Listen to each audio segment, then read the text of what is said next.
আসসালামু আলাইকুম রহমতুল্লাহ বরকাত। আলহামদুলিল্লাহ,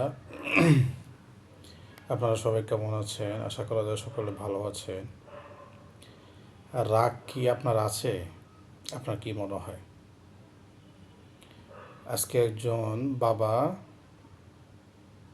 এবং ছেলে দুজনে রাগের বশত একজন একজনের উপরে খুবই রাগ।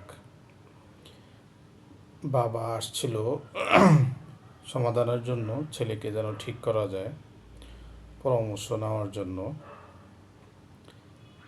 তো তার বাবাকে বললাম যে আপনি আপনার বাবাকে কত বছর বয়সে হারিয়েছেন? তিনি বলল যে 15 বছর বয়সে। তা আমি জিজ্ঞেস করলাম আপনার ছেলের বয়স কত? বলতেছে 20-21 বছর। এই প্রশ্নটা ওনাকে করার পরে দেখলাম যে উনি অনেক নমনীয় হয়ে গিয়েছেন।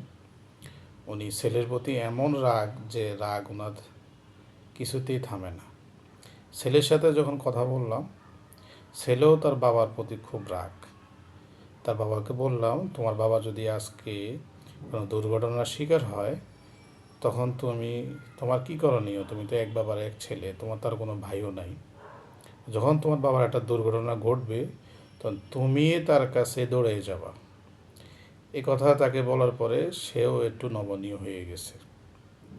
এখন বিষয় হচ্ছে যে রাগের কারণে আমরা অনেক কিছু হারাই।